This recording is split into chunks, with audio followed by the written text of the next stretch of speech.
Five. Hello everyone, welcome to Ethnic Student Promoters Facebook Live. Today we'll be talking about financial aid. My name is Jakira Sanders, I'm the president, and we'll go down the line and introduce ourselves. Hello everyone, my name is Brianne Camacho and I have the pleasure of working in the UNI Office of Financial Aid and Scholarships. Hi, my name is Mika. I am the VP of Membership here for ESP. My name is Zinajal Abdel, and I'm a freshman, and I'm just a member of ESP. Our first question our viewers have is, when was the UNI application deadline? So the UNI application deadline is January 15th, right? Yep. Okay, of each academic year, and so if you have some high school seniors who have accepted already, the deadline has passed. However, you will be able to do it every year, and so what that looks like is it's an online application, and it asks you questions like demographic questions, and it'll ask you questions maybe about like what you plan to major in when you come in, and then from after submitting it, it'll automatically send you out to the scholarships that you are that you kind of qualify for, and so then you'll hear back from them later on in the semester, and you can do that every year. Yes, and also one thing just to add to everything Yakira said, even though if you were to not get anything this year, I still strongly encourage you to just submit a scholarship application every single year, just because the information that you put on the application can differ from year to year, and so you just always want to beef up your chances by constantly applying. Also, something to add to that is that if you haven't received any notification about scholarships, if you did complete the application, you still do have time that you will hear something back from them. The latest, like the deadline, is the end of March, so be patient, sit tight. It could be that there are still some things coming in the mail. You'll only be notified if you actually received the scholarship, though, not if you did not get one. With that being said, there's a lot of scholarship application or opportunities that are outside of your institution that you're applying to, and so being a high school senior graduating going straight to a four-year institution gives you an advantage. There are a lot of scholarships that are out there only for freshmen students going to a higher education, or so I know as a first-year student, I got a couple of scholarships from my high school.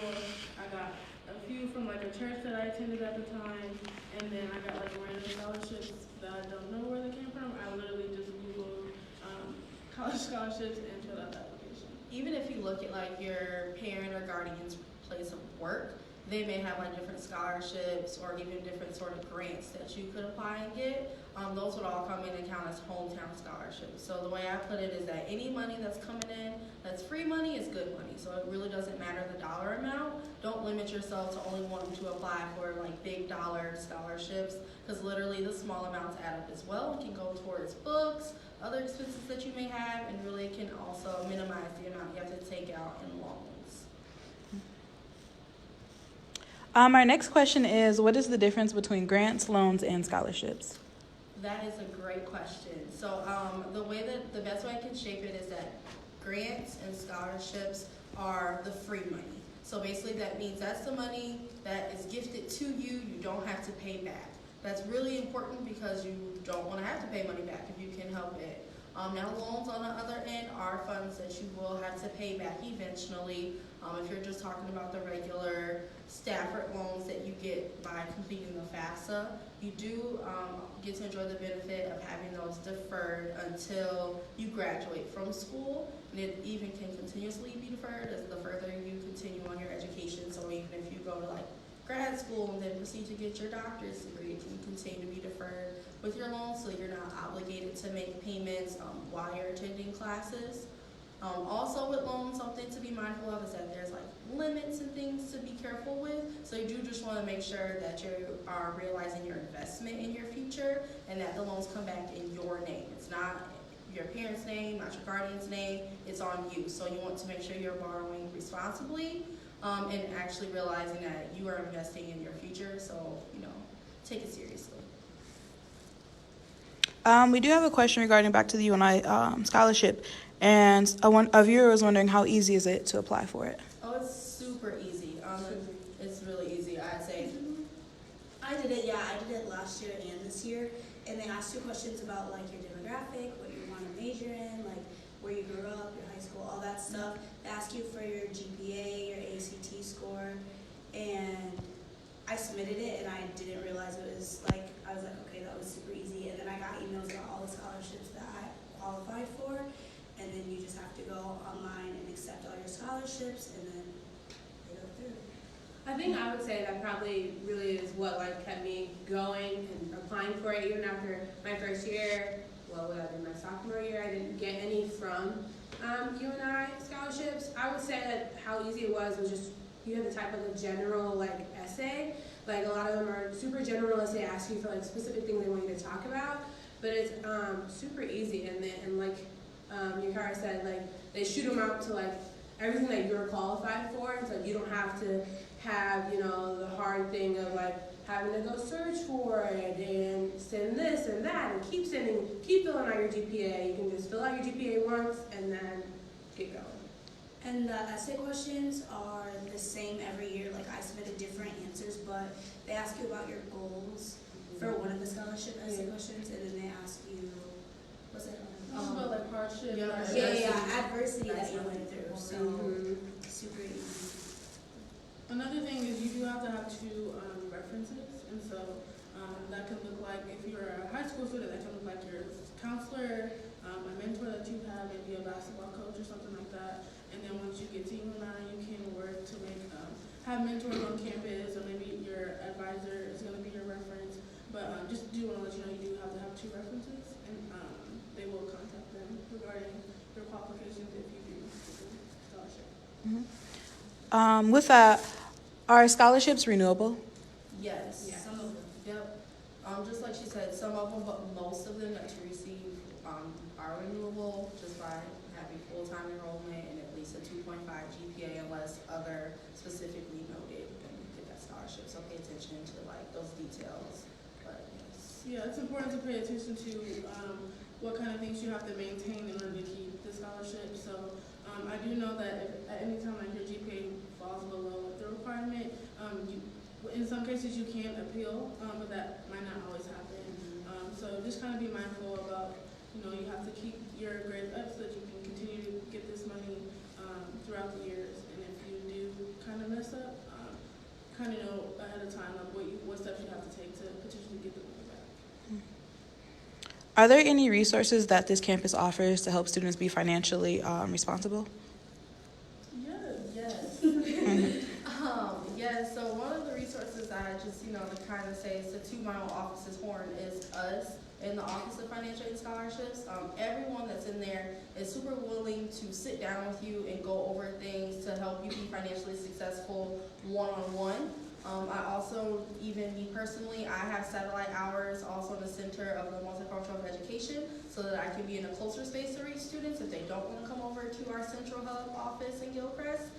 Once you guys do get here, I would say we are really, really good at trying to give everyone all the resources that they need.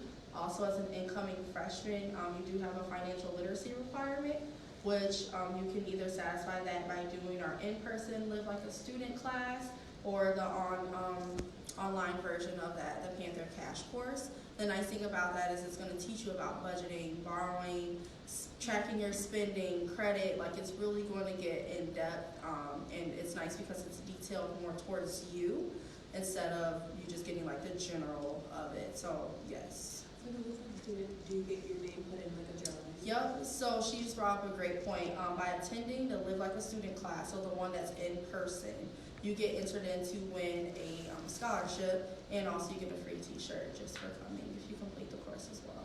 I know 3 people who won the scholarship, so.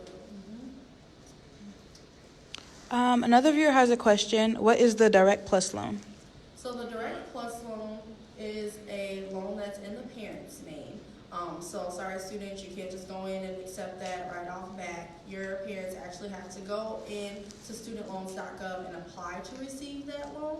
However, if they don't feel like they are credit worthy or if they are to get denied that loan, I do suggest that you reach out to our office so that we can work with you and see if there are some other options available to help you out to fill that gap from the denial.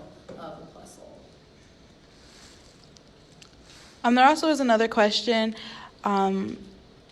Is it possible for students to get work-study jobs or part-time jobs on campus so they can help pay for like their just college expenses? Absolutely. So to answer both of those, yes. Work study is available to those that qualify for it. So when you're going through and completing the FAFSA, one of the questions is, do you want to be considered for work study? Just click the box. It won't hurt or do anything to you. Work study is super nice because essentially you just get paid the government funds to work the job. So departments are more willing to hire you if you have work study because it doesn't come out of their budget. So that's kind of nice, but you still receive your paycheck, which is all that matters to you anyway. Doesn't matter where it comes from, just as long as you get the money, right? And I do know a few of the students here have jobs on campus. Yeah, I've had work study ever since I came here. So all 3 years, yeah. I didn't actually qualify for work study when I filled out my FAFSA, but like I still work on campus. I have a job. I work in the food court, and like you can still get hired if you don't qualify for. Yes. You do not have to have work Yeah, study. we have on campus. And if you have work study, there's like jobs set aside. Like it's not like 100% guaranteed, but some offices do hold, like they'll say like work study only. So it's really nice. Yeah, and if you don't have a work study, there's thousands of jobs on campus. Oh, yeah. In the residence hall, in the food court, if you want to be a secretary or an office, file and answer phone calls. If you want to do something major related, there's tons of different jobs on campus that you can apply for, and it's really easy because we have a job board. And what's nice about that is also people from like the Cedar Valley area can also post to the job board. So if you're looking for a job and you don't want it to be not necessarily on campus, but like near and close to campus, they also post those jobs on there as well. Another good thing about online jobs or on campus jobs is they're really flexible with your like school schedule. So if you have conflicts, they'll go automatically off of your schedule. Whatever times that you can work because of your schedule, they go off of it. Yeah, they definitely put school first. Since I've been here, I've worked in like food and dining, academic affairs, and now I'm in student affairs. And it like each time it's like if I have a problem, this is school first, because like at the end of the day they know why we're here, and so that's something that's really nice. Also, as a first year student, if you don't have a vehicle, it's easier for you to work on campus because you don't have to worry about like transportation. You can walk to campus, and if you hold like an office job, you will probably be off around like 4:30 or 5. You won't work on the weekends, and so you can spend your weekends doing homework or spending time with your family. So there's like pros and cons to working on campus, but typically the people that work on campus come out with like the higher GPAs and the better college experience. Working on campus is definitely advised just because the same flexibility thing, because you got to think your schedules aren't going to stay constant, especially when like finals come around. Finals week is a totally different game, and that can change the hours that you're available to work dramatically. And also you want to make sure that you allow yourself time to study, and an off-campus job may not be as willing to do that. Is there a certain number of hours then that they're required to work if they do work study? So there's not a minimum amount of hours that you have to work, but the maximum is 20 hours per week. You can't exceed that. Okay. We also have another question. What is the debt rate of UNI students? The what? The debt rate. The debt rate? Mm-hmm. That is a wonderful question. Right, I'm sorry. At first I thought she said that right. I was like, so as of 2017, like our student loan indebtedness was $22,372 for students that graduated, and that just continues to go down. We have a question about the FAFSA. Do you know the dates of when they open and when the FAFSA does close? Yep. The FAFSA opens every October 1st, and it actually doesn't like close. You can always go in and fill it out. But just a priority date that we here at UNI like to push is the January 15th date, so that it can just go along with the scholarship app. For the FAFSA, is your parent required to set up an account as well? I'm sorry? For the FAFSA, Can the parent do what? is your parent required to set up an account with you, or can you do it independently? No. So for students that are coming in, the parent does have to set up a separate FSA ID account information that is totally different than from the students. Now, if you're going through the FAFSA and it says that you qualify to be an independent student, then you don't need your parents' information to continue on with the FAFSA.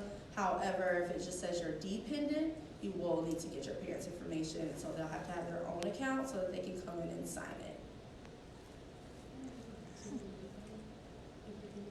Yep, so as you're completing the FAFSA, it kind of sparks up that it says, you are an independent student. You can choose to skip past the remaining questions about your parents' income, or you can fill it in if you want to, but they will take that into consideration anyway. Yep. What's the thing that they make you like go in and like confirm your FAFSA? Are you talking about the loan thing? It might be. I had to do it and I didn't do it for so long. I almost didn't get my loan. The FAFSA. Like the dependent verification. Yeah. Oh, that's random. Okay, yep, so like the verification That's stuff scary. is, Yep. yep. So what we were just speaking about was verification. So there is a likelihood that 30% of students who complete the FAFSA get selected for something that is called verification. It's not a bad thing, it's just basically exactly what it says. We're verifying the information that you put on the FAFSA. And so some items that we request to do that are typically listed on like your student center on your to-do list.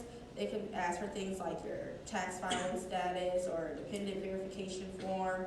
But if you click on the to-do list item, it explains and tells you what you need to do, how to get it. And then also it lists our contact information so that you can come and ask us if it doesn't make any sense.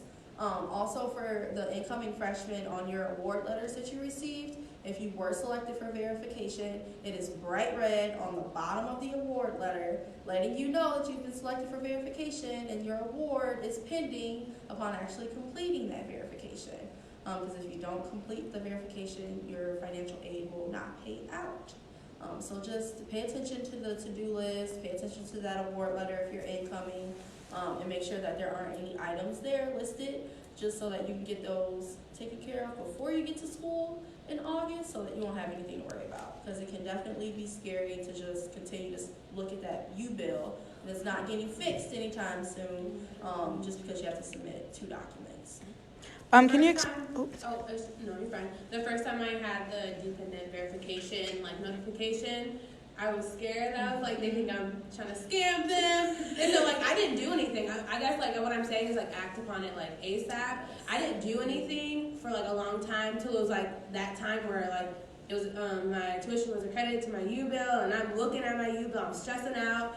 And so the quicker you get it's actually a fairly easy process if you go in just for help. If you know what you're doing, then by all means just do that. But I walked in, and I had my mom on the phone, and then we got it together. I actually got called into their office because they were like, I see all this stuff on your account, but you haven't verified yet, and it's super easy, so we just need you to do it right now. So then I did it real quick, super easy. Can you explain what a U-bill is? A U-bill is your university bill. So that's basically where your tuition and room and board is kind of total to. And so during specific times of the semester, you can't register for classes because you have a U-bill hold. And so what that looks like is basically talking to financial aid, making sure that if you have to do those things, to get those done so that the hold will be removed and then you will be able to register for classes. I know one hold that gets on it that students kind of freak out is about the health center hold, which is your shop records, and that's simply just calling your doctor. They can fax it over. You don't even have to have an actual physical piece of paper. There's another hold, which is the cash course that Brian talked about in the beginning. As first year students, if you don't complete that by the deadline, a hold will be placed on your account. And so to get those holds removed, you just need to do the cash course. You need to turn in your health center papers, or you have to set up a payment plan with your U-bill. And so that looks different for each student because your U-bill can be in the thousands, it can be in the hundreds, it can be maybe even $12, but it looks different for each student. But U-bill just stands for university bill. Mm-hmm. And it's where if you charge anything, you can charge things here. So if you charge anything on your student ID, if you're fined something I don't think they find people anymore for like laptops. You should have a laptop. Late. Oh, they do? Okay. Well, like all your fines and stuff will be there, and so it's just kind of like where everything you're charged through the university there. Like if you buy your books from the university bookstore, that will be there. So I mean, yeah. And like Yakira was saying, if there's a hold on your account and you don't know what to do to get it off, there's literally a to-do list on My Universe, and it'll tell you exactly what you need to do to get your hold removed. A lot of students have the Dean of Students Hold, which is this sexual assault prevention thing that module that you need to complete. And if you don't complete it, like you won't be able to like register for classes. Like it literally puts a hold, just like your MMR shot hold. Like everything you kind of were saying, like the Dean of Students one is one that people typically forget because they're like, oh, I'll do it later, you know. But you should probably just get on that because you won't be able to register for classes. How much does the U-Bill have to be to have a hold? Like, is it like $500, then a hold, anything above that, or? So it's typically your past due balance, and so that can look different for each student. Your past due balance could be $2. I don't necessarily think they'll put a hold on there for $2. Oh, they will. Oh, they will. And if it's past Yep. due, So If it's past they'll due. put a hold on it. past due, and your university bill is due on the 20th of every month. 20th every month. Yep, and so you know that coming in, and so if you have a U-Bill, just try to get that paid by the 20th of every month. You can pay it via like debit card if you have like your routing number online, or you can just drop off the payment upstairs in the business operations office, And that's through a check, right? and that's through check. You can do cash too. Though. You can? At the cashier's office, yep. Yep. Also, if the amount that's owed, so that past due amount, or even the amount that's sitting on your university bill that needs to be paid, I would suggest speaking with the business office to set up a payment plan so that it can get fractioned up into manageable payments for you, so that you don't constantly accrue late charges by just letting the huge balance sit. They'd be more than willing to help you get that payment plan process set up. The amount gets split into 5 months. There is like a $20 enrollment fee, but however, the nice thing is that you're not getting charged interest on, or the late fee, excuse me, on like the $4,000 instead of split up. So it makes it a bit more manageable for families to be able to take care of the bill. And you can check your U-Bill online if you log into your Universe, and it'll tell you what's due right now, and it'll tell you what is going to be due next month. If you're like charging things, it'll like keep adding up, and it'll let you know what's going to be next month, and it'll tell you what's past due. If you don't think that you're that responsible to have things be charged, you can block that. So I know a few students who have had to do that because they go to the union and they want to just grab something to eat, and so it kind of trains them to actually use their money instead of charging it, so that they won't obtain interest on like little $2 and $3 bills. As a first-year student, what is the first thing I should do to be on the right track financially? Fill out the scholarship application by the deadline. That is the first thing you should do. Yeah, fill out any scholarship application. Yes, Any scholarships. Google scholarships. Literally, Yeah. even if you don't think you apply for it, you think you apply for 3 out of the 4. Just do it, because you never know. My aunt sits on a lot of the committees for like scholarships, and one thing she always says is that like people just don't apply for it because like they don't think they qualify for everything, and so like they're giving them out, but it's like they have money just sitting there. So money is there, even if you don't think. It's better safe than sorry. Is kind of what I'm saying. Always just do it. Even And I like the know- smaller amounts, even like the smaller amounts, they all add up. $500 you find there. For sure. I know that I also have a family member who has been on a couple of scholarship committees, and like if they have money left over and you have like 3 of the 4 qualifications, they'll end up giving it to you because you took the time to apply. And even what Denasia said, like I received like 3 $50 scholarships, and at first I was like, what am I gonna do with $50? But I ended up paying for like 3 of my books. So at the end of the day, I was really grateful because I didn't have to come out of pocket for those. Yes. And complete the FAFSA. Just because if you don't do the FAFSA, it makes it very hard for us to give you any grants because we can't. We don't have FAFSA on file. It's like very unlikely for us to be able to give you any grants if there isn't a scholar or a FAFSA on file. Like you can't get grants from the government. Then if there isn't any institutional grants available, then you're kind of out of luck if you didn't complete that FAFSA. So just do it. It's just a quick process. If you need help with it, we're more than willing to speak with you guys over the phone or take appointments. If you want to come in and sit down, whatever you need so that you can get it completed. And then the next year it's super easy to just keep going in and renewing it. We, It's money. Just get it. there is a question, how long does it take to complete the FAFSA? So like first stab at it, like your first time doing it, if you wanna include like creating the FSA ID and everything into it, I'll probably say like 25 minutes, I'd say ish. For me, it took a while because I had never seen some of that stuff before. But the FAFSA does a great job of like when you like highlight the part that you're doing, like on the side it'll say, this is what we mean by this. So it does a great job of telling you like what to do, or like if you have to look at your taxes, it'll tell you what box to look at. Yeah. So the details are really like specific and it helps out. Yeah. But this might sound weird, but I literally YouTube how to fill out your FAFSA, and I actually learned a lot from that. So you can do that too. I would say that we took it, me and my mom, since I'm a first generation student, so my mom has never like done this. Outside my sister, so we're both like we're like super close. So like she was still like super unfamiliar about what was going on, and so like we did like a couple of days process, like just because like how she is and just because like how I am, you know. It was very new, and though it's very concise, like Kyra is saying, like we just like was like, okay, let's complete this. Okay, now we gotta go find this. Let's complete this. So it's a process, but then like next year is way easier, and then like you're still always gonna like forget something or have like a bump in the road, but it gets easier as you get familiar with like what to do, what to type. It doesn't make you refill out the whole thing every single year, so that's nice. As long as you know your FSA ID.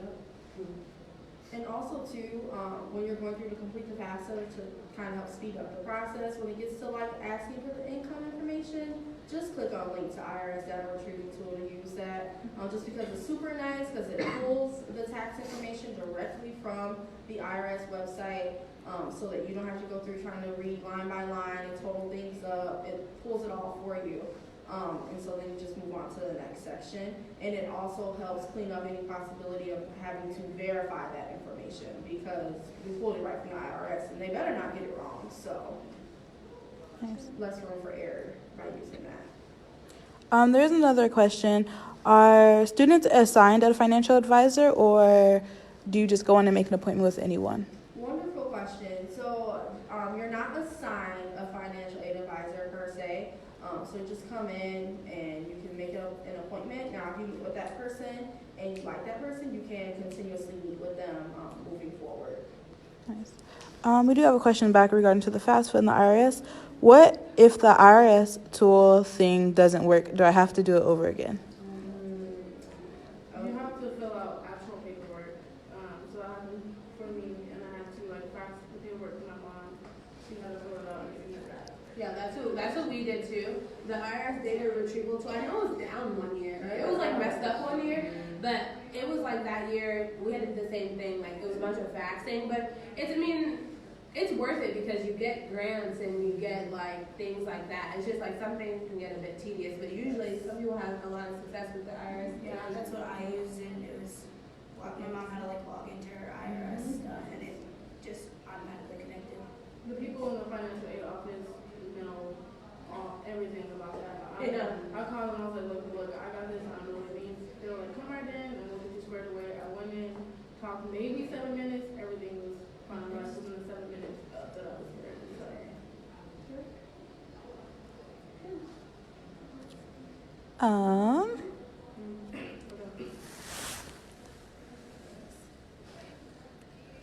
We do have another question. What advice would you give a first-year student to live successfully? Sorry, that's a tough question because like success is so subjective. I would say though, we could end the video on this. Yes. I would say that to be patient with yourself. College is a new experience, and we all know, or most of us has been stressed out about money at one point in time, and so that's something that's gonna happen. Unfortunately, you're gonna be, labeled the broke college student. But it's, you know, it's worth it. You actually do get money, but it does get stressful. But be patient with yourself and the people that you're working with. But that's just me coming from a customer service person. So Mine would be never be afraid to ask for help, because the worst thing they can say no, and then you can ask someone else. absolutely. I'm good. I'm a first year student right now, so What's something you wish you would have known coming in? Yes. yeah, just the resources that are available on campus, because I've had like things go wrong with my financial aid, and I was like, oh no, what am I gonna do? But go to the office, they'll help you out, or like if you need help with school, go to the library, they'll help you out. There's so many resources available here on campus, and so I really wish I would have known about them coming in, but I'm glad I know now. I would like to say really quick, I think it's super cool how like we all get like it's really scary to come to like a place like Gilchrist, which has a lot of our departments, so like financial aid, admissions, etc. It's really intimidating to come, especially as a freshman. I didn't come, like I just like hid in my room. But it's really cool that Brigham like has like satellite hours where it's like the hangout spots for students to be, which is mock reunion and things like that. So it's like they do try to outreach, but also these people like aren't scary. You are paying for some of the resources that you like use, like even whether you use them or not, you're paying for them. So it's just like get out there, ask those people, because like they're here for you. Like if we weren't here, then they wouldn't have shot. Yes. And on that note, thank you guys for having me. Thanks. Bye.